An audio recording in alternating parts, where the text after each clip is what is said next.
I'm Floyd Arbuckle.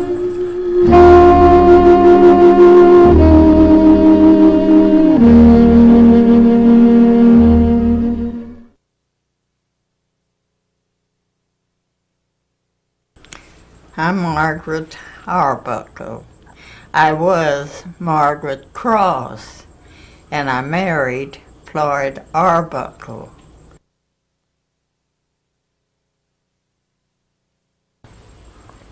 Arthur, Blanche, Henry, Florence, and myself, Margaret, Georgia, Charles, Esther, and Joseph. 9 children. This was the original home that my family had. These 2 rooms. We bought the house for my mother, and we had these 2 rooms replastered, and we built on that side. And then years afterwards, we built on the back. And years afterwards, he made the patio, and that's the way we're living. I remember when they segregated the schools, and my father said, "I'm not going to send my children to segregated schools. I'm going to turn Catholic so they can go to the Catholic schools." And he turned Catholic. My mother didn't. She still stayed in the Methodist church. And we all went to, not all of us, the first 3 oldest children went to mixed schools. Arthur, Blanche, and Henry. When they got to Florence, they segregated the schools. And that's when my father said he would go to Catholic. And I went to St. Patrick's School until I finished. And all the children younger than me went to St. Patrick's School. They're still Catholic. They're all of them's dead but me. But they remain Catholics. All of them younger than me remain Catholic until death. I'm from the Hunter family. Minnie and Lula Hunter were my cousins, and they went to school to be teachers. And when they came out of school to teach, that's when they segregated the schools. They gave Minnie a school up in Middletown, a little 1 room, and Lula was in Douglas School. That's when they segregated the school. They wasn't going to let colored women teach white kids, and they segregated. They stayed segregated, you know, for so long. I can't remember when they unsegregated the schools. They were three black teachers, Minnie and Lula. They were cousins of mine, Mama's brothers, 2 daughters. And Miss Coates, a woman named Miss Coates. Harry Coates. He was a mail carrier back in them days. He fought for mixed schools. He fought for mixed schools in years afterward. He used to live next door to us. My mother's name was Margaret Hunter Cross. My father came here from Tennessee to work in the factory. He worked at the steel works, and he stayed at my grandmother's house, and he married my mother. I don't know when they married, but they celebrated their 50 years of marriage. They were very strict. My grandmother lived up on Highland, and she had a boarding house. They called it Bloomfield Street way back there then. We would go to the park for picnics. You know, they'd have picnics out at Rock Spring Park.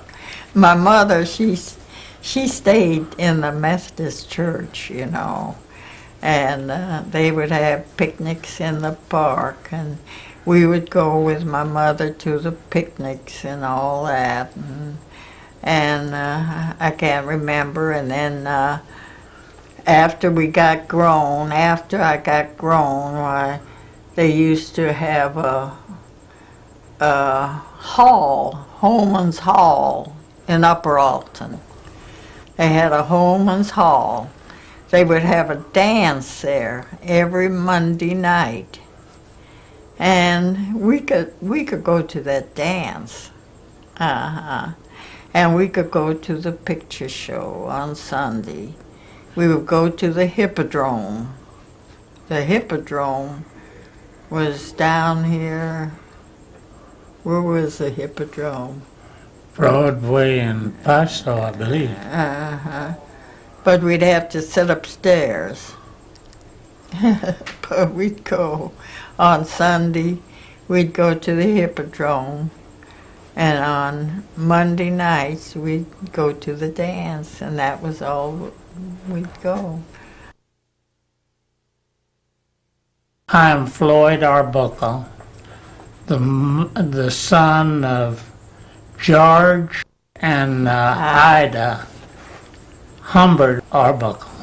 My father died when he was, I think, 33 years old, when I was 5 years old.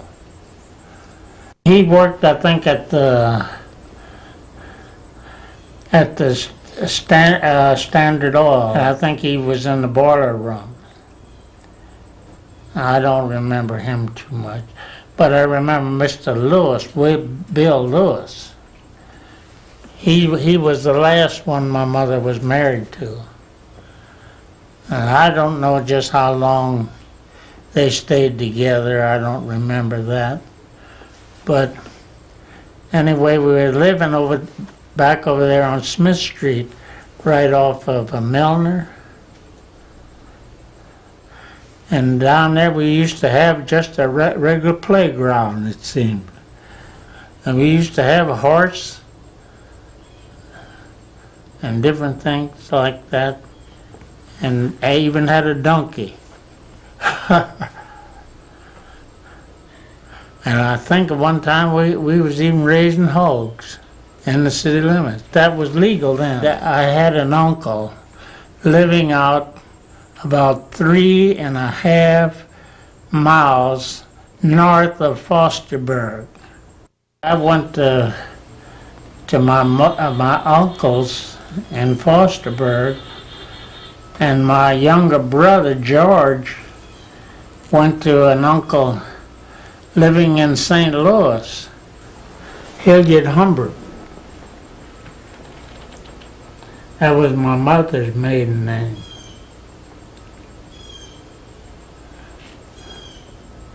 Hilliard Humbert, and he's buried out there in Rocky Fork. There were two Arbuckle families, one living in Upper Alton, what they called, and the other one living in North Alton. And my mother was a mother of 9 children, which she had been married twice. Agnes Woodson Monroe. And William Isaiah Monroe. He was a minister. And Minnie, I don't know what her middle name was. Minnie Davis Monroe. Minnie Monroe Davis. Yeah, I was going to say. And Ralph Joseph Monroe, he was also a minister. And Ida Perkins, Perkins Monroe. With Floyd Arbuckle, George Arbuckle, Dorothy Arbuckle, and Charles Arbuckle. 4 Arbuckles and 5 Monroe. The Arbuckles were the last set of children. We've got nieces and nephews. William Monroe and the Monroes, and he had 4 children, didn't he? William, Douglas, and Ray Monroe. Then Ida, William Monroe. He pastored, I think his first pastor of a church when he was about 17 years old. Pastored out there in Wood Station at what they call now Salem. And I don't know how long he pastored out there. But and then Ralph Monroe, he built that church down on Bell Street. And he was a sanctified preacher. Minnie had 1 daughter. Her name was Mary Ida Davis. Ralph Monroe is for Tabernacle Church. Well, he's my nephew. And then there's Ida Perkins, Monroe Perkins. She had 4 daughters. Mary Louise, which she's a nun, and Mary Louise, Sally, Wilkerson, Perkins Wilkerson, Phyllis. No, yeah, but Loretta, Edna Perkins. I don't know what her last name is. I have 1 nephew, Donald Kimball. Oh, two nephews, and wait a minute. Timothy Cross. That's the clock. And 1 niece, Georgia Margaret Warlick.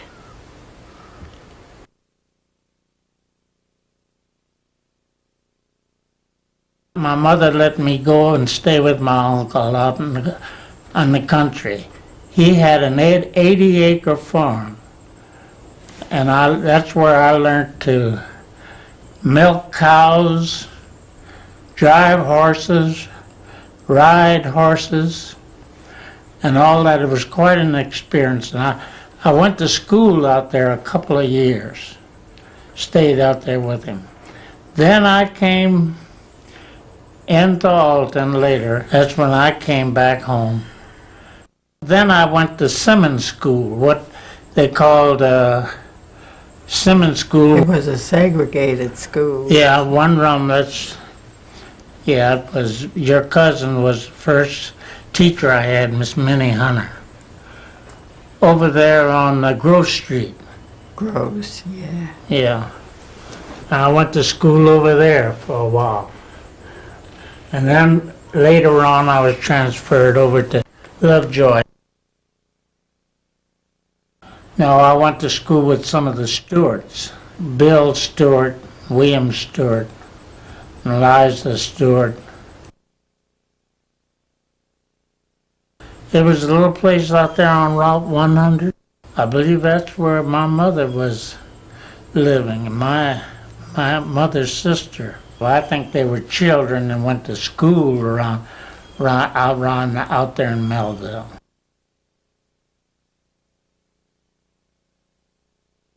I remember my father's father a little bit, I think. My grandfather on my father's side was named Joshua Arbuckle. And he was married to a woman named Adeline Arbuckle. She was an Indian woman.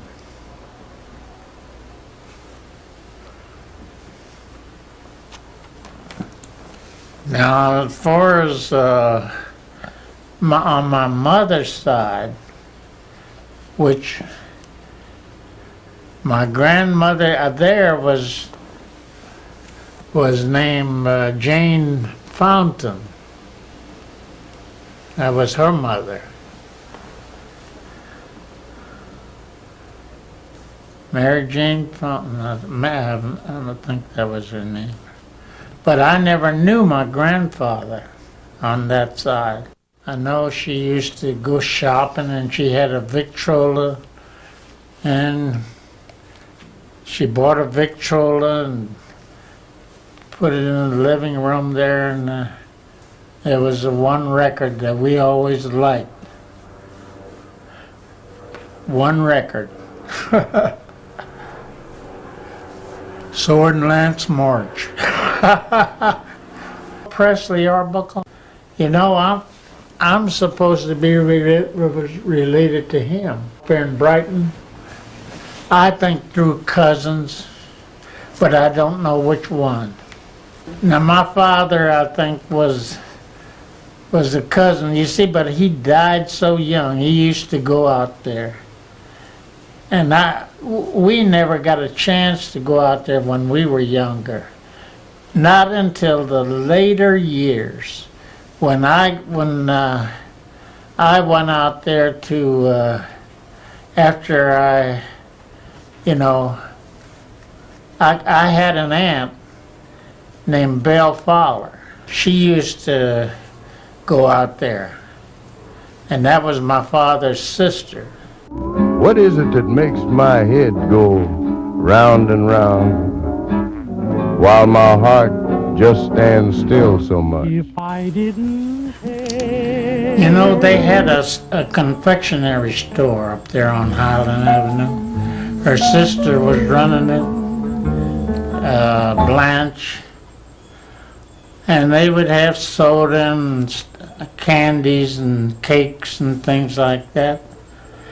And then when I was 16 years old, I started working at the glass works.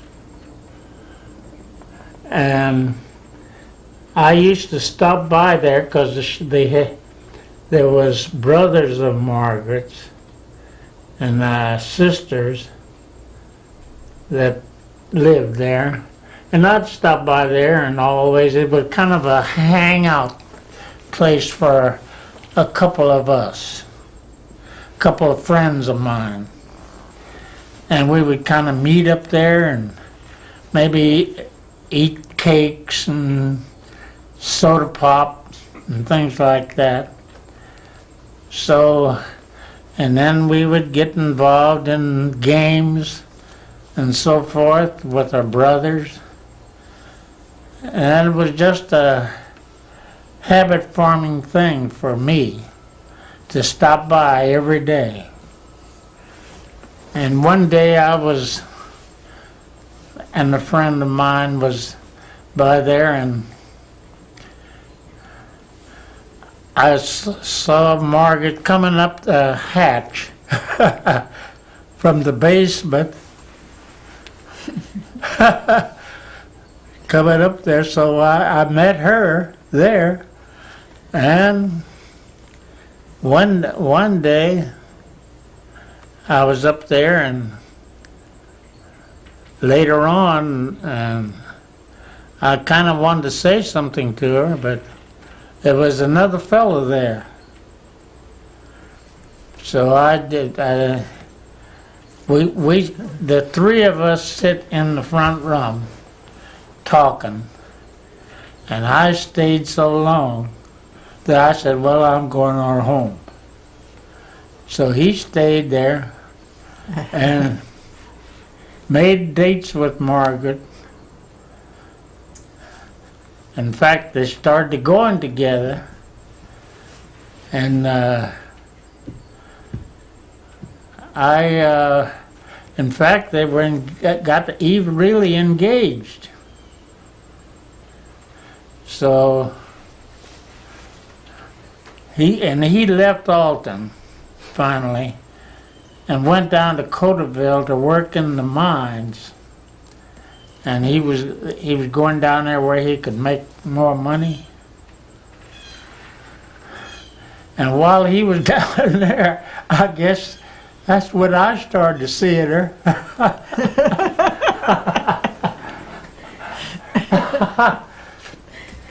So I saw her, and he stayed down there for a while. And when he came back, well, she just told him, said she didn't want to marry. So later on, we made arrangements to get married. And we were to get married on the 9th, which was her birthday date. So we couldn't make that. I was working at the glassworks. So we got it on the 10th, the next day. We married on, we set the date for the next day. Here in Alton. Reverend Reverend Hollis. Floyd came by with with his youngest sister to pick me up.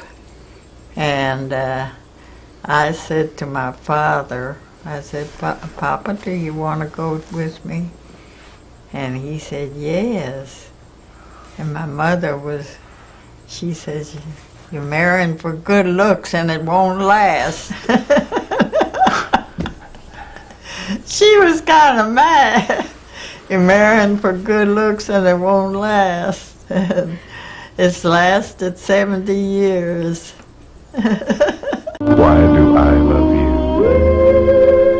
I love you not only for what you are, but for what I am when I'm with you. We were married on July the 10th, 1930. And we're still together like we were then. We celebrated our This is 50th 2000. anniversary here in this yard. We had music from St. Louis, a man to come from St. Louis to keep music going all the time. And there was hundreds of people. I have a book with the names 300 in people. it and all. And we celebrated our 60th anniversary in the hotel. Patricia Jordan. Had a dinner for us at the church on our 65th anniversary. Unity Fellowship Church, which is in Godfrey. But this was the building out there on Oakwood, Godfrey Human Development Center. That's where we were meeting when we walked out of Campbell Chapel. See, we walked out trying to get the bishops to merge three churches. The church, Model Chapel Church in North Alton, Campbell Chapel, and Allen Chapel in Upper Alton.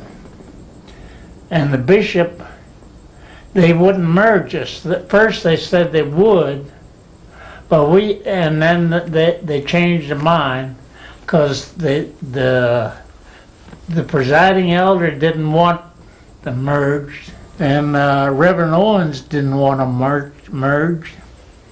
So we just had a confrontation with them about that, and so we just pulled out. Some of us did, and most of us did.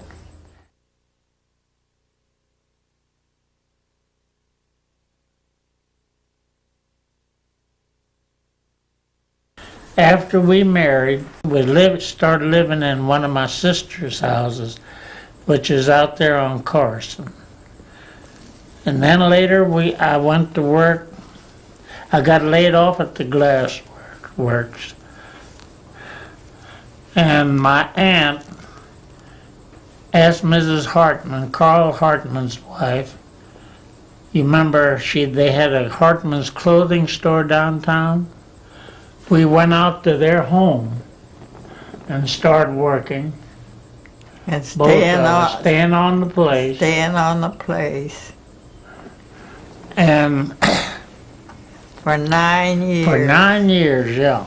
We stayed. And there. we stayed there. And they were fixing up a house that was out there. The house was on Pearl Street, which was next to where Krug's used to live out there. They used to have a long white fence across there. And so we worked out there for 9 years. Then we got tired of that. And we came in. We got this house and we started. Yeah, we started buying this house from Margaret's mother and father. With these 2 rooms. And I think she charged us $600. It was rented at the time for about $6 a month. And there was 2 families living there. One downstairs. That one downstairs and one upstairs. They had one room out there on the patio, which we bought the house. And Hartman's, they had a German carpenter out there working every year, every spring. His name was Phil Buckall. And I asked him about coming in and doing some work for me here, remodeling this house. And he said yes, that he would. And I think he said he would charge 45 cents an hour. And he said, I'll tell you what you do. You go out in the country. See, I had this, my cousin had this farm out there in the Fosterburg. And he said, get you a tree and cut it down, you know, and take it to a mill, which they had out there in Fosterburg. Let him haul it to the mill and have it sawed up into lumber and use that. And that's what we did. I went out there one time and helped cut down a tree that this house is built with. The framework is built with some of the tree that I helped cut down. That side was put on first. Then now this, where this door is here, used to be a window. There wasn't anything on that side of the house, and it was just these 2 rooms, this room and this back room. was the only room that we had left from the old building.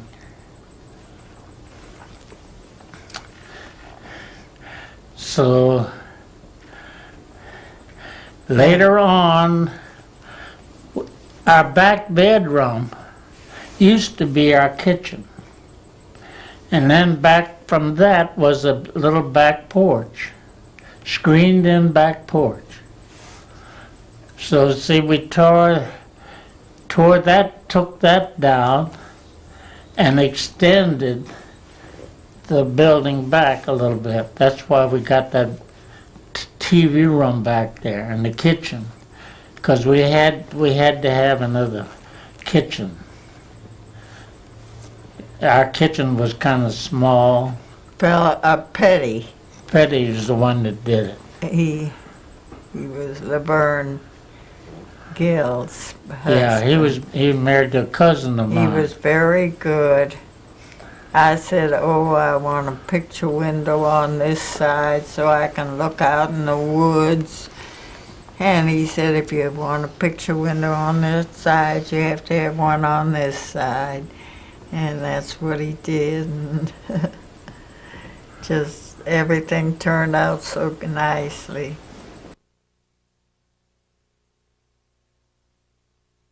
We both work now.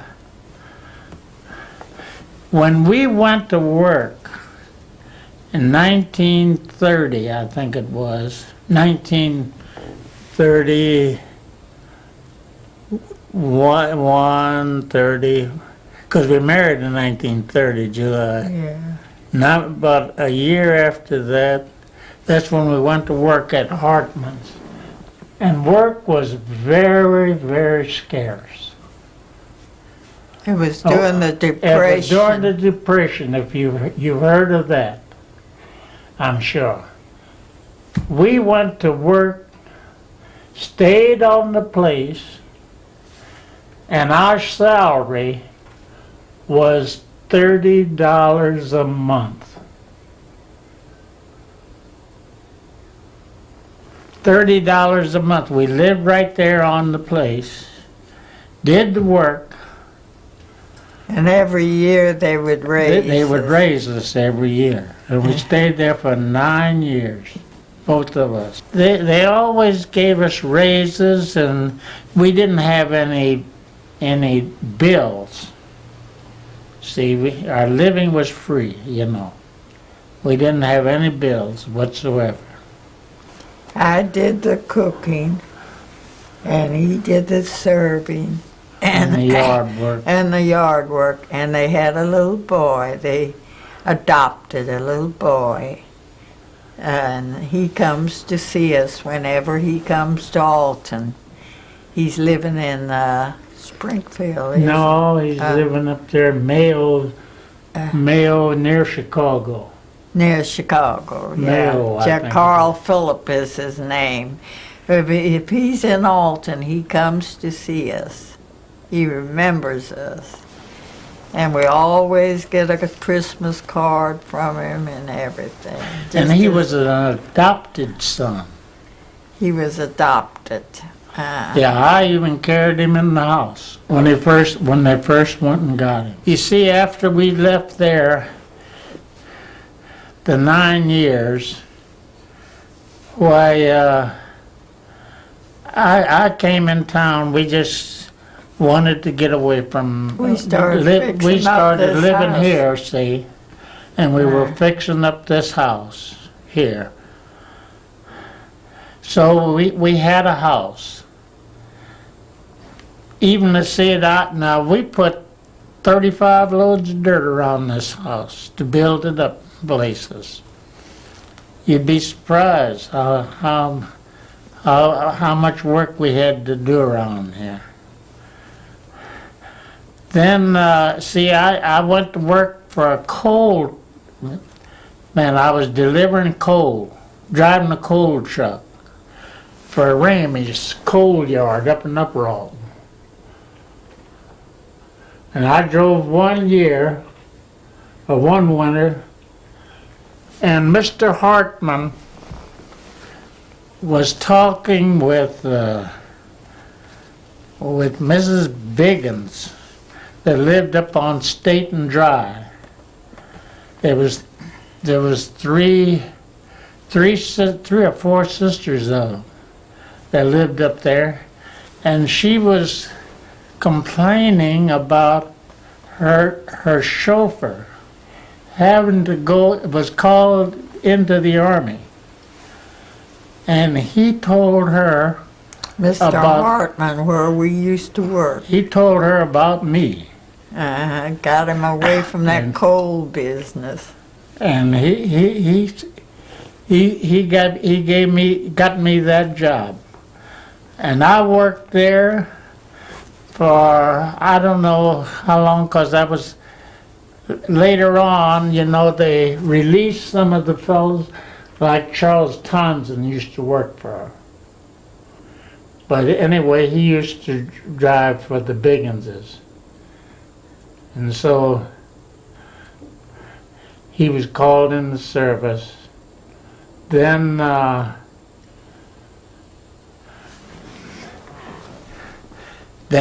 I went to work for them, later on, Mr. Matthews in Fairmont, Harry Matthews, that had the sand and cement place. Then Charles, I think, was released from the service because of age, and he had to come back out of the service. So that's when I went to work for the Matthews. I wasn't really driving for him. I was the butler and worked inside the house.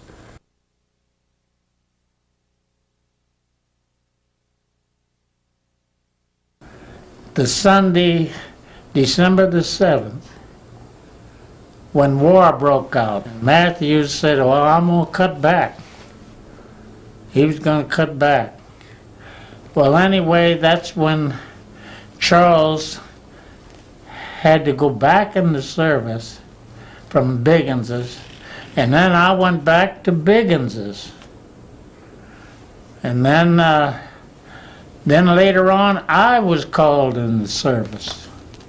And I was called and went in the Navy. I was in 43 when I went in. I was on the Enterprise. I had it pretty good on there, really. We had a lot of pilots on there.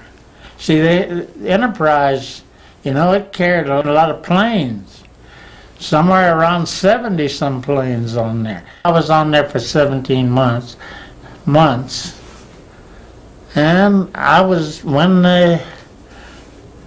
and we'd make sandwiches and things for pilots. I would make coffee in the annex for the pilots, and officers come in and lounge, you know, when they were off duty. I did that. I've been up there on the hangar deck where you'd see planes coming in, enemy planes coming in, and maybe the guns would go off, and they'd cut the wings. You'd see them coming in with the wings up there, and then later they'll cut them in two. And then they'd have to go down the water. Yeah, I've seen that. And they would be coming right after us, the carriers. They'd come over the destroyers and battleships and things, trying to get in to the carriers. On the 14th of May, and I think it was in 44, I think it was, or something like that, they came in and one of them hit our ship and knocked the number 1 elevator out. He knocked that out, and I think we lost a man there or some somebody there.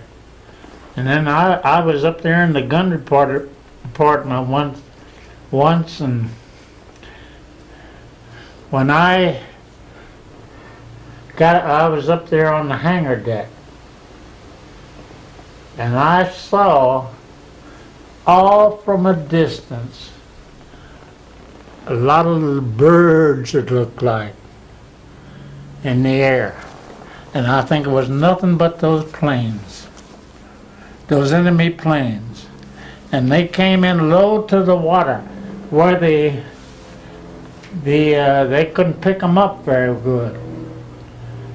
And I think when they came into our ship, I think there was a fellow in the gun department where I was standing, and there was killed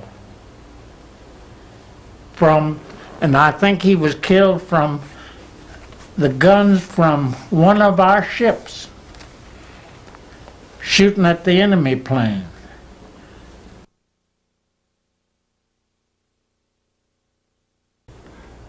When I came back after I was released from the service, I used to work for Mrs. Hearn. She was a woman that lived down on 4th and Elby. She was a elderly woman. She had a son living in Little Rock, and a son living in St. Louis, and a daughter out in Kentucky. Well, anyway, I started working for her, and I worked for her for 16 years, I think it was, until she died. Until she died. Yeah. And he and I would take her to Little Rock and stay down there while her son was living in Little Rock. Elizabeth Hearn. Her son's name was William Hearn. I stayed there till she died, and then later on, Dr. McChristian's wife and Dr. McChristian were very good friends of Mr. and Mrs. John Olin in Fairmont. And her butler was working for them, for the Olins, and he had to leave. They were going to leave and go back. I think they were from foreigners, you know, and they were going back home or something. And Dr. McChristian's wife told Mrs. Olin about me, that I'd worked for Mrs. Hearn, and was, you know, because we used to do catering work here in Alton. My sister and I used to do catering. So then Mrs. Olin called me and asked me if I would come out there to see them. So I went out there, and I worked out there for Mr. Olin for about, well, until he died. John Olin. John. He was the one older than Spencer.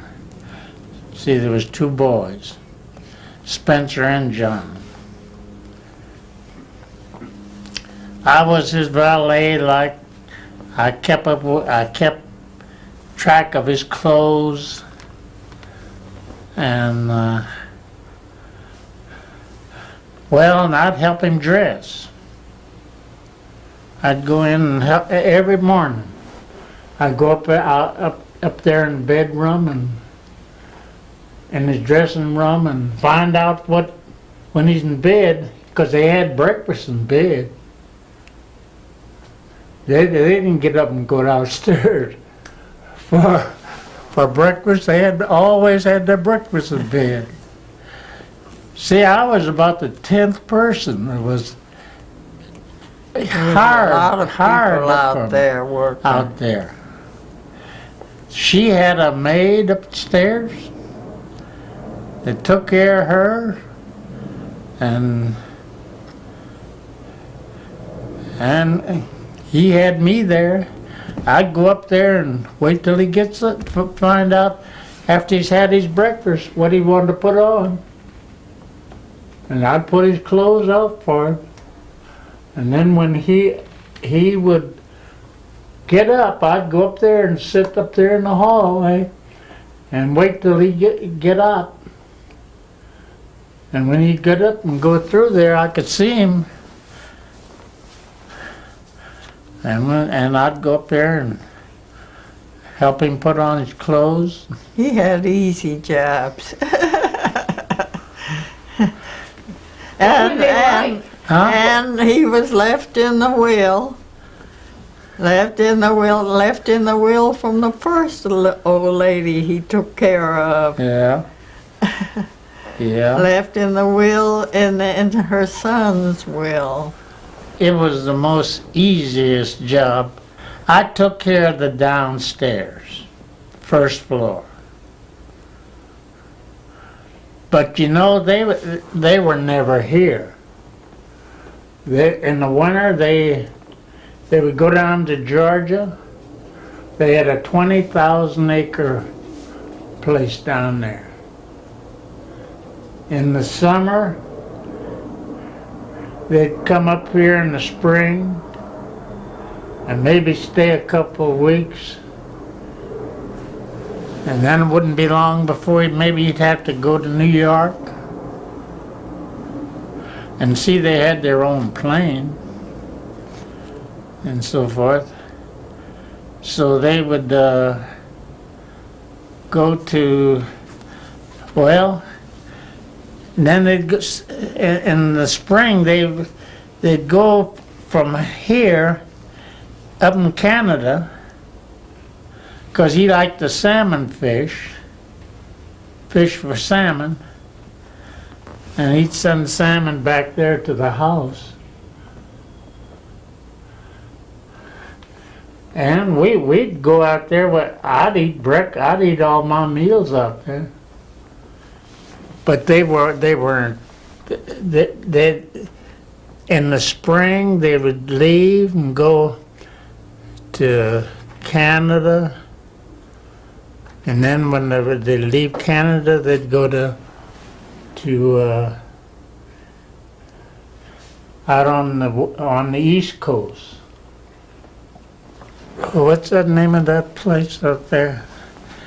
They had an apartment in New York for one. Had somebody there. And while he was working there, my sister and I was doing catering. Florence. She was the cook, and was she a good cook? And we did catering for everybody in Alton, all the rich, you know. And we would have sometimes, the men would have to, Floyd would help us serve the drinks, you know.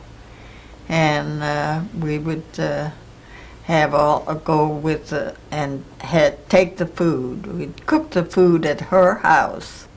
I would go up there and help her. And we would cook all the food. And then she had a station wagon that she would go out into the home with the food ready. And of course, we'd have more help than me. We'd have Charles Johnson and maybe some men. Charles Townsend helped. And D. McMurray. And they did the serving of the liquor, and we did the serving of the food. Up until she took sick, and she couldn't handle it anymore. And she died. Well, we used to have big parties here. We used to have, we were in with my sister, and she was in with a lot of people in St. Louis, and we got in with the same people she was in with, and we would have the same people from St. Louis and from Alton here, you know, for barbecue. Floyd built a barbecue pit, and he would barbecue, and we'd have big parties here. We don't have any more parties, so the party's over with.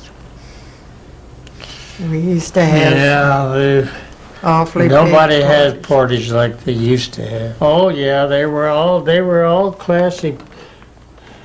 One tried to do out the other. See. Yeah, there was a lot of class too. We've had a lot of fun in our life. We've been married so many years, and we went on a cruise once with another couples, and we went to Hawaii. My sister and her husband and Floyd and I went to Hawaii one year. And One year we went to Canada. We went to Canada, and we've took trips, many trips, and been to Memphis so many times, and we'd go to Memphis, and we've just taken a lot of trips. Go to the dog races. When we go, we just go to a hotel. We've been down to Tunica. I used to try to gamble some, but I don't want to. I not anymore. I joined Campbell Chapel, and I became an usher. Oh, I was in a Busy Fingers Club for a long time. We'd go and meet and have and serve, you know, and we'd I made And then she was. made dresses She for was, myself and everything. Then you were in the Crochet. auxiliary of the American Legion. Never was integrated.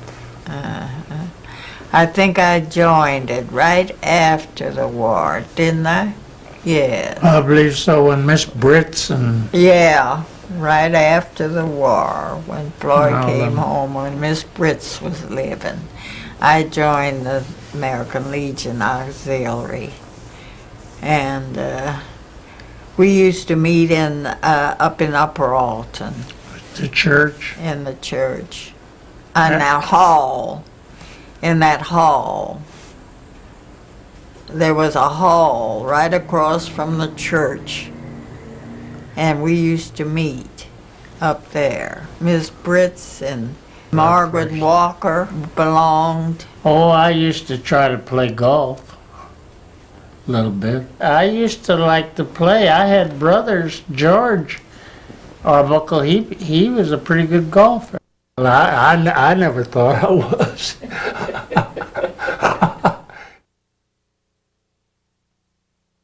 My aunt gave me a cup and saucer. I believe that's the way it was. And then from that, Margaret kept it and said, "Oh, I believe I'll collect these." And then I'd collect cups and saucers. And when she continued to do that, people would, friends of hers would give them to her as gifts. When they go on a trip, When they go on a trip, they'd come back with a cup and saucer. And I would go someplace and see cups and saucers. And pretty ones, I would buy one, you know, and add to her collection. and then usually when I would go on trips, that's when I'd bring back a cup and saucer, you know, when we'd go on trips. That's when I'd bring back a cup and saucer. And And she brought And she had over 100 of them Yeah. around here. I've got so many in there. She counted them one day. And I've started giving them away. I'm the last one out of our family of 9. And Margaret is the last one of her family out of 9. And Same thing. so that's the way it is. We're the last ones. Here am I, patiently waiting, hoping and longing, oh how I yearn. Where are you, honey? Are you forgetting? Don't you remember? Will you return? I cover the waterfront. I'm watching the sea, for the one I love must soon come back to me.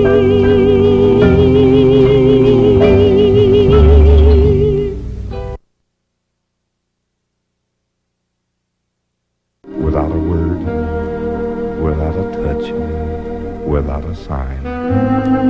Darling, you have done it by just being yourself. Perhaps after all, that's what